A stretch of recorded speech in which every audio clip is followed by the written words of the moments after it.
All right.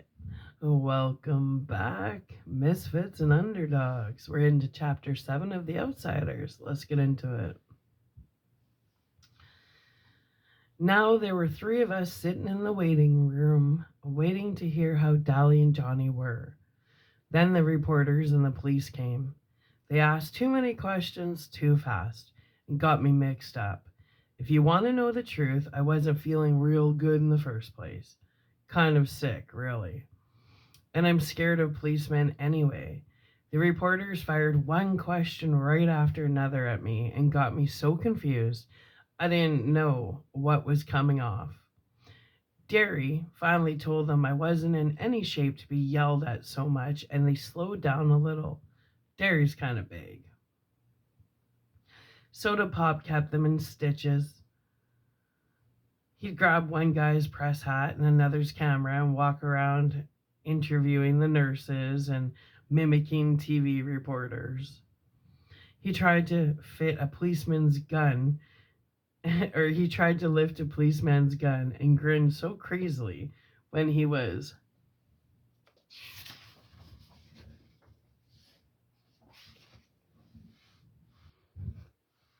caught that the policeman had to grin too. Soda can make anyone grin. I managed to get hold of some hair grease and combed my hair back so that it looked a little better before they got any pictures. I'd die if I got my picture in the paper with my hair looking so lousy. Derry and Soda Pop were in the pictures too. Jerry Wood told me that if Soda Pop and Derry hadn't been so good looking, they wouldn't have taken so many.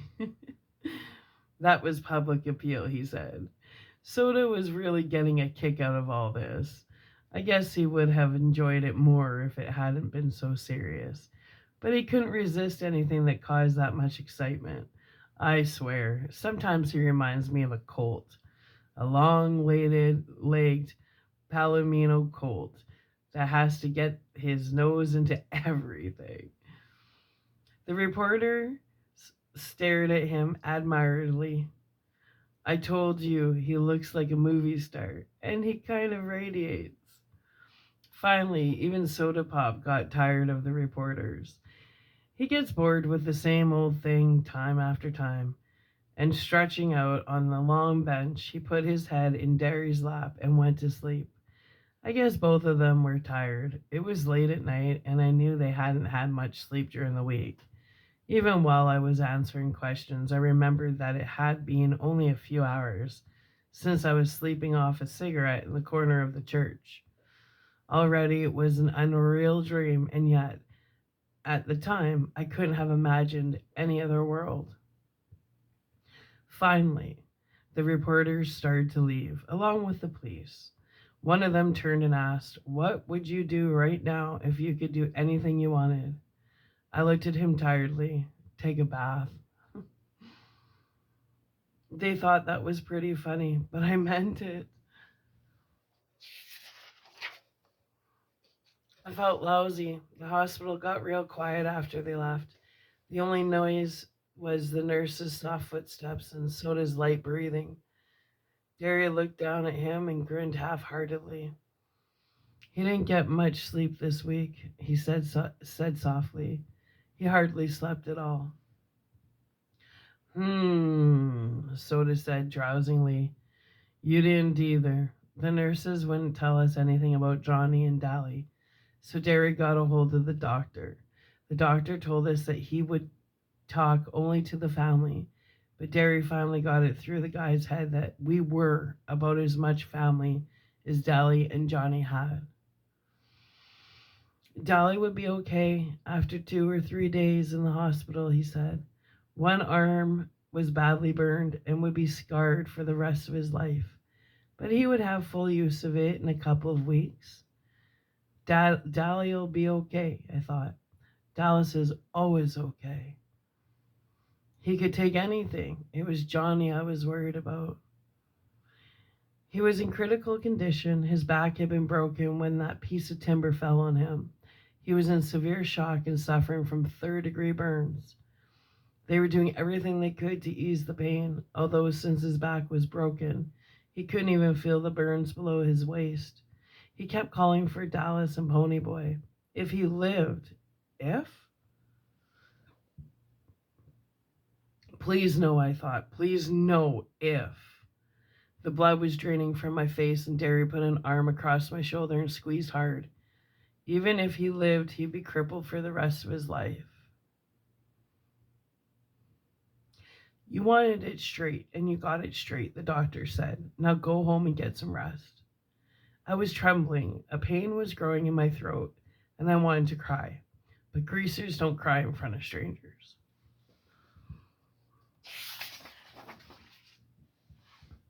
Some of us never cry at all, like Dally and Two-Bit and Tim Shepard. They forgot how at an early age.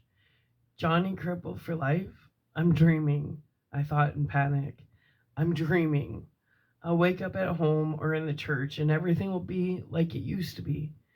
But I didn't believe myself. Even if Johnny did live, he'd be crippled and never play football or help us out in a rumble again. He'd have to stay in that house he hated, where he wasn't wanted.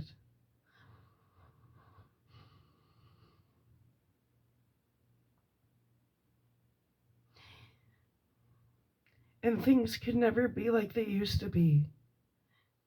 I didn't trust myself to speak. If I said one word, the hard knot in my throat would swell and I'd be crying in despite of myself. This book is so sad.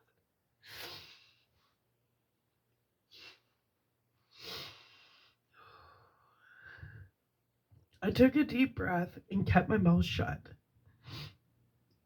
Soda was awake by then, and although he looked stony-faced, as if he hadn't heard a word the doctor had said, his eyes were bleak and stunned. Serious reality has a hard time coming through to Soda. But when it does, it hits him hard. He looked like I felt when I had seen the black-haired Soch lying doubled up and still in the moonlight. Derry was rubbing the back of my head softly. We better go home. We can't do anything here. In our Ford, I was suddenly overcome by sleepiness. I leaned back and closed my eyes, and we were home before I knew it. Soda was shaking me gently. Hey, Ponyboy, wake up. You still got to get into that house. I said sleepily and lay down in that seat. I couldn't have gotten up to save my life. I could hear Soda and Derry, but as if from a great distance. Oh, come on, Ponyboy, Soda pleaded, shaking me a little harder. We're sleepy too. I guess Derry was tired of fooling around because he picked me up and carried me in. He's getting mighty big to be carried, Soda said. I wanted to tell him to shut up and let me sleep, but I only yawned. He sure lost a lot of weight, Derry said. I thought sleepily that I should at least pull off my shoes, but I didn't. I went to sleep the minute Derry tossed me on the bed. I'd forgotten how soft the bed really was.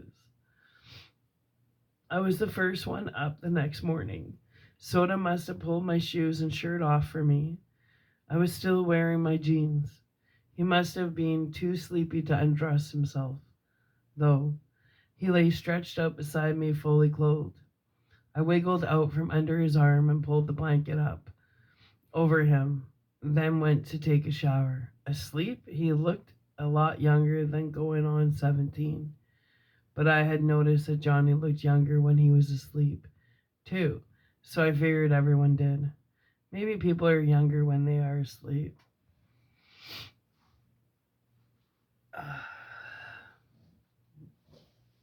I totally get emotional with books. But this one in particular.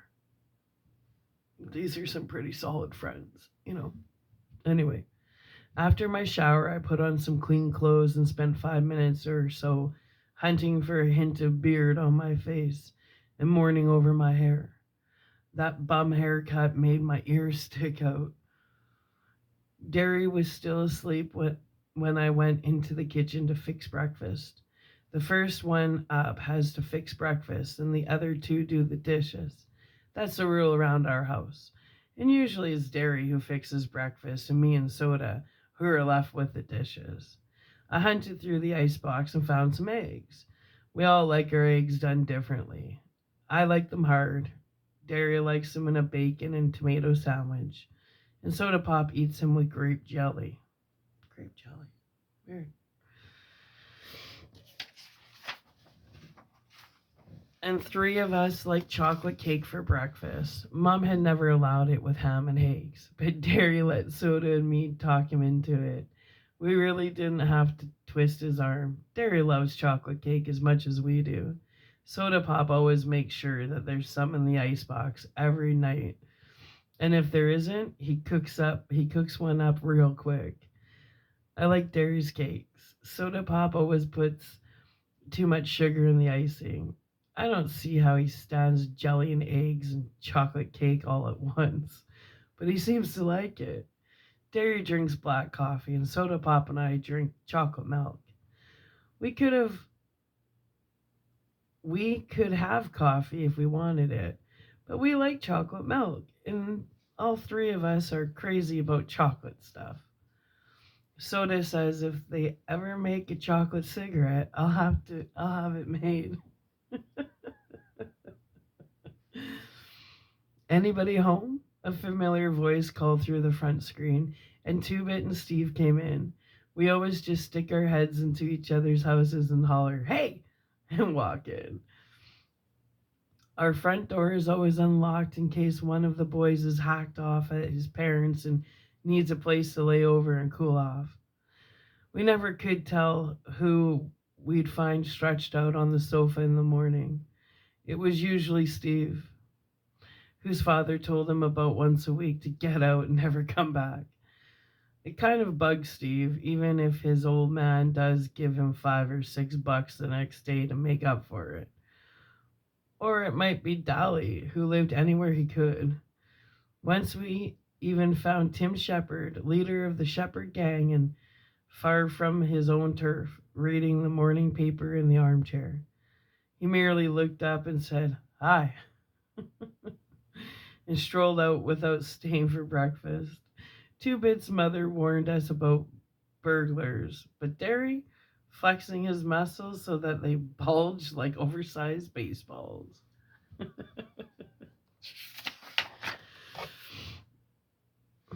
drawled that he was oversized baseballs. Yeah, drawled that he wasn't afraid of any burglars and that we really didn't have anything worth taking. He'd risk a robbery, he said, if it meant keeping one of his boys from blowing up and robbing a gas station or something. So the door was never locked. "In here," I yelled, forgetting that Derry and Soda Pop were still asleep. "Don't slam the door!" They slammed the door, of course, and Two Bit came running into the kitchen. He caught me by the upper arms and swung me around, ignoring the fact that I had two uncooked eggs in my hand. "Hey, pony boy," he cried gleefully. "Long time no see." You would have thought it had been 5 years instead of 5 days since I'd seen him last, but I didn't mind. I like old Two Bit. He's a good buddy to have. He spun me into Steve, who gave me a playful slap on my bruised back and shoved me across the room. One of the eggs went flying. It landed on the clock, and I tightened my grip on the other one so that it crushed and ran all over my hand. "So look what you did," I griped. "There went our breakfast. Can't you two wait till I get set the eggs down before you go shoving me all over the country?" I really was a little mad because I had just realized how long it had been since I'd eaten anything. The last time I'd eaten was a hot fudge sundae at the Dairy Queen in Windricksville, and I was hungry. Two Bit was walking in a slow circle around me, and I sighed because I knew what was coming. Man, dig badly here. He was staring at my head as he circled me. I wouldn't have believed it. I thought all the wild Indians in Oklahoma had been tamed. What little squaw's got that tough looking mop of yours, pony boy? Lay off, I said. I wasn't feeling too good in the first place, kind of like I was coming down with something. Two Bit winked at Steve, and Steve said, why? He had to get a haircut to get his picture in the paper. They'd never believe a greasy looking mug could be a hero. How do you like being a hero, big shot? How do I like what? Being a hero, you know. He shoved the morning paper at me impatiently, like a big shot, even. I stared at the newspaper. On the front page of the second section was the headline, Juvenile Delinquents Turn Heroes. What I like it what I like is the turn bit, Two Bit said, cleaning the egg up off the floor.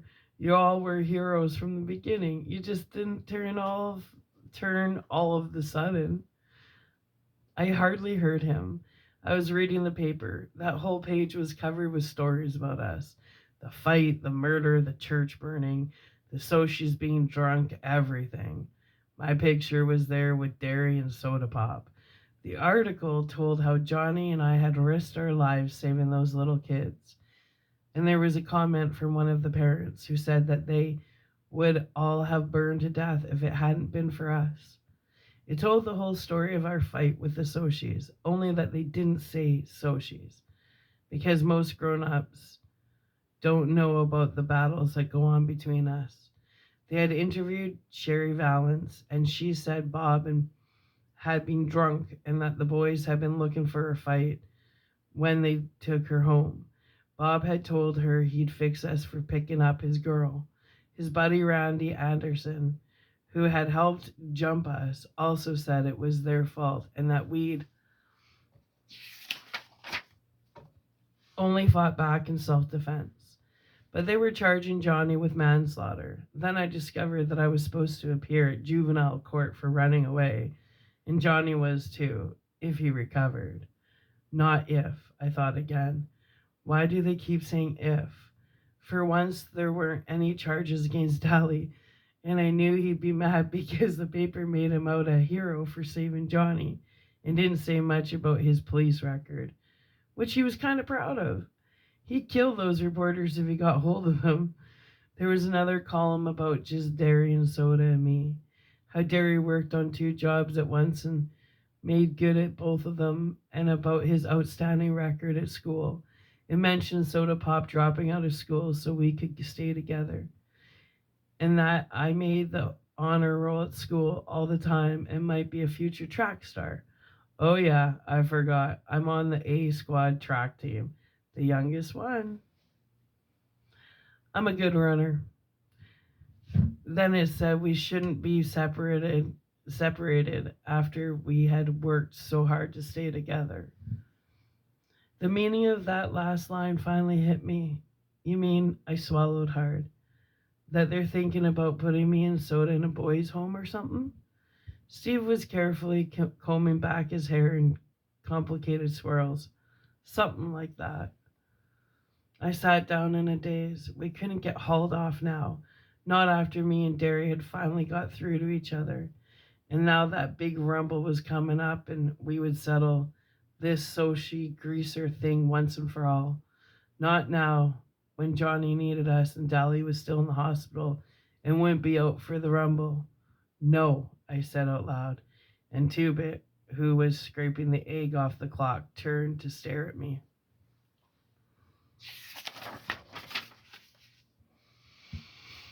No, what? No, they ain't going to put us in a boys' home. Don't worry about it, Steve said, cocksure that he and Soda Pop could handle anything that came up.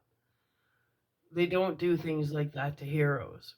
We're Soda and Superman. That was as far as he got because Derry shaved and dressed, came in behind Steve and lifted him up off the floor, then dropped him. We all called Derry Superman or Muscles at one time or another.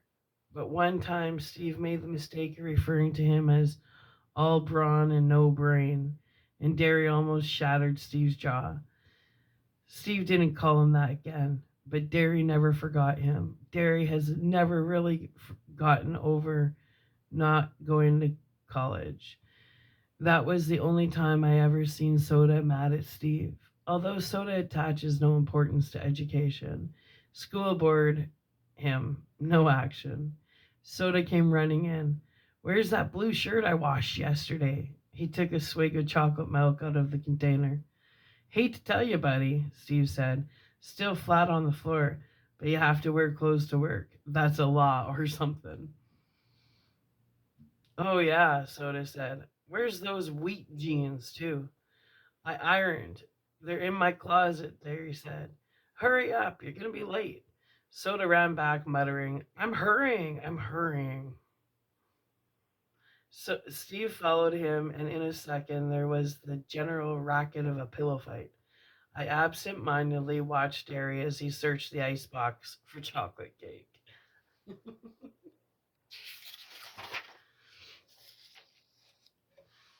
Derry, I said suddenly, do you know about the juvenile court? Without turning to look at me, he said evenly, yeah, the cops told me last night. I know that I know then that he realized we might get separated.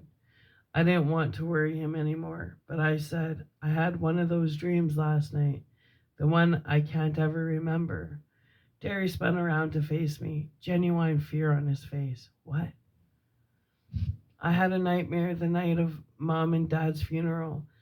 I had nightmares and wild dreams every once in a while when I was little, but nothing like this one. I woke up screaming bloody murder, and I never could remember what it was that had scared me. It scared Soda Pop and Derry almost as bad as it scared me. For night after night, for weeks on end, I would dream this dream and wake up in a cold sweat or screaming. And I never could remember exactly what happened in it. Soda began sleeping with me, and it stopped reoccurring so often. But it happened often enough for Derry to take me to a doctor. The doctor said I had too much imagination. He had a simple cure too: study harder, read more, draw more, and play football more. After a hard game of football and 4 or 5 hours of reading, I was too exhausted mentally and physically to dream anything. But Derry never got over it, and every once in a while he would ask me if I ever dreamed anymore. Was it very bad? Two Bit questioned. He knew the whole story, and having never dreamed about anything but blondes, he was interested.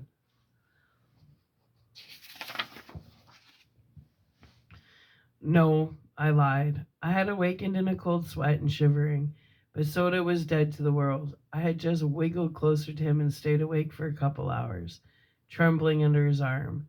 That dream always scared the heck out of me. Derry started to say something, but before he could begin, Soda Pop and Steve came in. You know what? Soda Pop said to no one in particular. When we stomp the Soshis good, me and Stevie here are gonna throw a big party and everybody can get stoned. Then we'll go chase the Soshis clear to Mexico.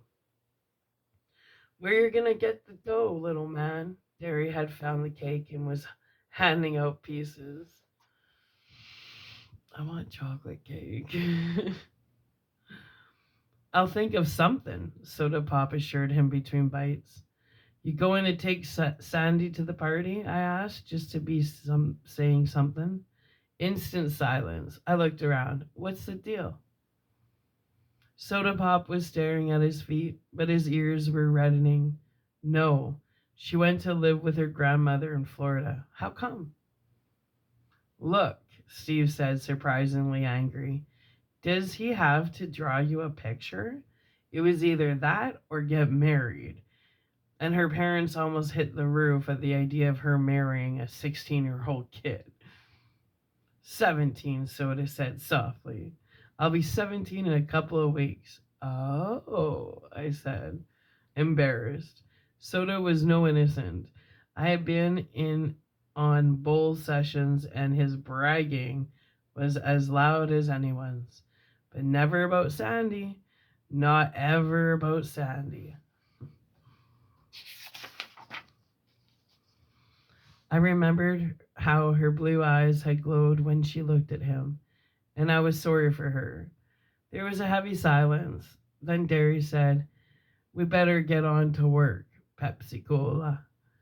Derry rarely called Soda by Dad's pet nickname for him, but he did so then because he knew how miserable Soda Pop was about Sandy. I hate to leave you here by yourself, Pony Boy, Derry said slowly. Maybe I ought to take the day off. I've stayed by my lonesome before. You can't afford a day off. Yeah, but you just got back and I really ought to stay. I'll babysit him, Two Bit said, ducking as I took a swing at him. I haven't got anything better to do. Why don't you get a job? Steve said. Ever consider working for a living? Work? Two Bit was aghast. And ruin my rep? I wouldn't be babysitting the kid here if I knew of some good day nursery open on Saturdays. I pulled his chair over backward and jumped on him, but he had me down in a second. I was kind of short on wind. I've got to cut out smoking or I won't track next year. Holler, uncle. Nope, I said, struggling, but I didn't have my usual strength. Derry was pulling on his jacket. You two do up the dishes. You can go to the movies if you want to before you go see Dally and Johnny. He paused for a second, watching Two-Bit squash the heck out of me. Two-Bit, lay off. He ain't looking so good. Pony Boy, you take a couple of aspirins and go easy. You smoke more than a pack today and I'll skin ya. Understood? Yeah, I said, getting to my feet. You carry more than one bundle of roofing at a time today, and me and Soda will skin ya. Understood? He grinned one of his rare grins. Yeah, see you all this afternoon. Bye, I said. I heard our Ford's vroom and thought Soda's driving, and they left. Anyway, I was walking around downtown and started to take this shortcut through an alley. Two-Bit was telling me about one of his many exploits while we did the dishes. While I did the dishes. He was sitting on the cabinet sharpening that black-handled switchblade he was so proud of. And I ran into three guys. I says, howdy, and they just look at each other. Then one says, we would jump you, but since you're as slick as us, we figure you don't have nothing worth taking. I says, buddy, that's the truth, and we went right on. Moral, what's the safest thing to be when one is met by a gang of social outcasts in an alley? A judo expert, I suggested. No, another social outcast.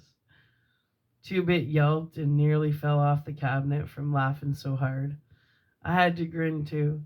He saw things straight and made them into something funny. We're going to clean up the house, I said. The reporters or police or somebody might come by. And anyway, it's time for those guys from the state to come by and check up on us.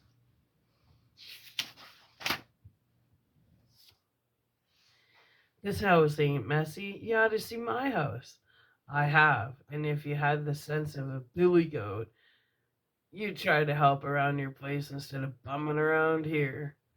Shoot, kid, if I ever did that, my mom would die of shock. I liked Two-Bit's mother. She had the same good humor and easygoing ways that he did. She wasn't lazy like him, but she let him get away with murder. I don't know, though. It's just about impossible to get mad at him. When we had finished, I pulled on Dolly's brown leather jacket. The back was burned black, and we started for 10th Street. I would drive us. Two-Bit said as we walked up the street trying to thumb a ride. But the brakes are out on my car. Almost killed me and Kathy the other night. He flipped the collar of his black leather jacket up to serve a windbreak while he lit a cigarette. You ought to see Kathy's brother. Now there's a hood. He's so greasy he glides when he walks. He goes to the barber for an oil change, not a haircut. I would have laughed, but I had a terrific headache. We stopped at the Tasty Freeze to buy Cokes and rest up, and the blue Mustang that had been trailing us for 8 blocks pulled in. I almost decided to run, and Two-Bit must have guessed this, for he shook his head ever so slightly and tossed me a cigarette. As I lit up, the Sochies who had jumped Johnny and me at the park hopped out of the Mustang. I recognized Randy Anderson, Marcia's boyfriend, and the tall guy that had almost drowned me. I hated them. It was their fault Bob was dead. Their fault Johnny was dying. Their fault Soda and I might get put in a boys' home. I hated them as bitterly and as contemptuously as Dally Winston hated. Two-Bit put an elbow on my shoulder and leaned against me, dragging on his cigarette. You know the rules. No jazz before the rumble, he said to the Sochies. We know, Randy said. He looked at me. Come here, I want to talk to you. I glanced at Two-Bit. He shrugged. I followed Randy over to his car, out of earshot of the rest. We sat there in his car for a second, silent. Golly, that was the toughest car I'd ever been in. I read about you guys in the paper, Randy said finally. How come? I don't know. Maybe I felt like playing hero. I wouldn't have. I would have let those kids burn to death. You might not have. You might have done the same thing. Randy pulled on a cigarette and pressed in the car lighter. I don't know. I don't know anything anymore. I would never have believed a greaser could pull something like that. Greaser didn't have anything to do with it. My buddy over there wouldn't have done it. Maybe you would have done the same thing. Maybe a friend of yours would have. It's the individual. I'm not going to show at the Rumble tonight, Randy said slowly. I took a good look at him. He was 17 or so, but he was already old, like Dallas was old. Cherry had said her friends were too cool to feel anything, and yet she could remember watching sunsets. Randy was supposed to be too cool to feel anything, and yet there was pain in his eyes. I'm sick of all this. I'm sick and tired. Bob was a good guy. He was the best buddy a guy ever had. I mean, he was a good fighter and tough and everything. But he was a real person too. You dig? I nodded. He's dead. His mother had a nervous breakdown. They spoiled him rotten. I mean, most parents would be proud of a kid like that. Good looking and smart and everything. But they gave in to him all the time. He kept trying to make someone say no. And they never did. They never did. That was what he wanted, for someone to tell him no. To have someone lay down the law, set the limits, give him something solid to stand on. That's what we all want, really, one time. Randy tried to grin, but I could tell he was close to tears. One time he came home drunker than anything. He thought sure they were going to raise the roof. You know what they did? They thought it was something they'd done. They thought it was their fault. And they'd failed him and driven him to it or something. They took all the blame and didn't do anything to him. If his old man had just belted him, just once, he might still be alive. I don't know why I'm telling you this. I couldn't tell anybody else. My friends, they'd think I was off my rocker or turning soft. Maybe I am. I just know I'm sick of this whole mess. That kid, your buddy, the one that got burned, he might die.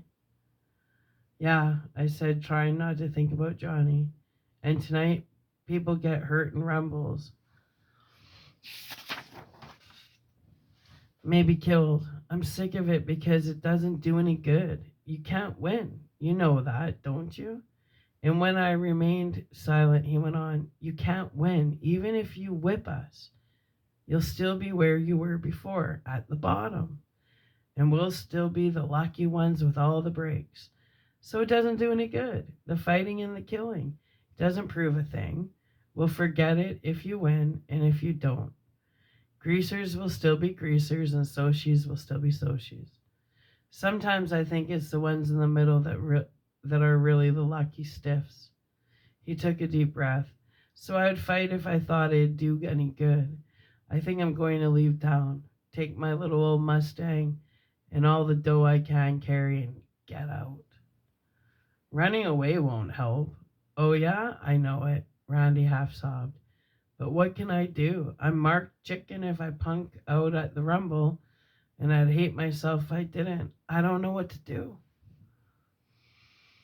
I'd help you if I could, I said. I remembered Cherry's voice. Things are rough all over. I knew then what she meant. He looked at me. No, you wouldn't. I'm a Soch. You get a little money and the whole world hates you. No, I said. You hate the whole world. He just looked at me. From the way he looked, he could have been 10 years older than he was.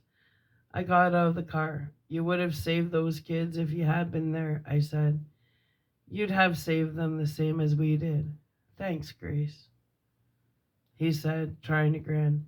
Then he stopped. I didn't mean that. I meant thanks, kid.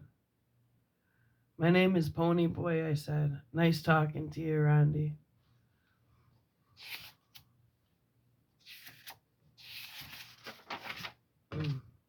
I walked over to Two-Bit, and Randy honked for his friends to come and get into the car. What'd he want? Two-Bit asked. What did Mr. Super Soch have to say?